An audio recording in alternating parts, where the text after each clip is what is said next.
UMNO dan politik kebencian berpisah tiada. Naib Presiden UMNO Datuk Seri Ismail Sabri Yaakob menyeru rakyat Malaysia untuk menolak politik kebencian dan fitnah serta mencari permulaan baharu ke arah negara yang lebih baik dan aman pasca COVID-19. Saya amat yakin dengan segala sejarah dan peristiwa lepas yang telah menjerumuskan kita dalam rekah kebinasaan. Sebuah negara majmuk seketika itu menjadikan kita lebih matang dan rasional dalam menentukan hala tuju negara demi masa depan generasi akan datang. Katanya dalam kenyataan seperti dipetik bernama, madah Ismail Sabri itu boleh diumpamakan seperti ketam yang menyuruh anaknya berjalan betul.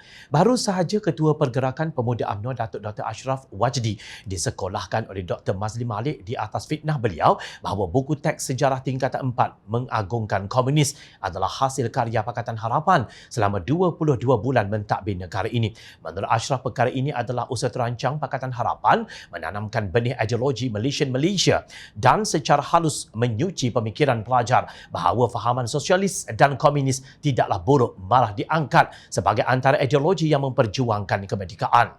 Secara halus dan tersirat, Kerajaan Pakatan Harapan PH terdahulu telah mengangkat dan menjulang anggota komunis dan MPAJA sebagai perwira dan pejuang kemerdekaan yang wajar diberikan pengiktirafan. Katanya dalam satu hantaran di Facebook. Menjawab tomahan Ashraf itu, Mazli menjelaskan bahawa proses penggubalan kurikulum mengambil masa beberapa tahun dan proses ini melibatkan panel pakar yang berpengalaman dalam subjek sejarah. Mereka terdiri daripada pakar sejarah terkenal dalam negara, pensyarah universiti, pensyarah Institut Pendidikan Guru, guru pakar dan guru-guru mata pelajaran sejarah, kata Mazli dalam kenyataan balasnya. Beliau juga berkata ada di antara yang terlibat itu sangat cenderung kepada UMNO. Mazli berkata kurikulum sejarah telah disemak semula pada tahun 2014 dan dilaksanakan pada tahun 2017 bermula dengan murid-murid tingkatan 1. Kurikulum Standard Sekolah Menengah atau KSSM sebenarnya telah diperkenalkan pada tahun 2017 menggantikan kurikulum bersepadu Sekolah Menengah KBSM yang mula dilaksanakan pada tahun 1989. Kesimpulannya mudah. KSSM ini telah bermula pada tahun 2017 yang mana waktu itu Menteri Pendidikan adalah dari Parti UMNO. Dr. Ashraf Wajdi boleh bertanya sendiri kepada Menteri waktu itu, ujar Mazli. Untuk rekod Menteri Pendidikan pada tahun 2017 ialah Datuk Seri Mahathir Khalid. Bekas Menteri Pendidikan di dalam era pentadbiran Pakatan Harapan itu turut menyindir Ashraf. Dr. Ashraf Wajdi sepatutnya lebih sedar situasi sekarang. Apatah lagi, beliau ialah sebahagian daripada kerajaan yang memerintah. Mazli menyarankan Ashraf supaya menghubungi Kementerian Pendidikan Malaysia jika beliau ingin mengetahui lebih lanjut tentang isu kurikulum sejarah dan meminta penjelasan sebelum mengeluarkan sebarang kenyataan.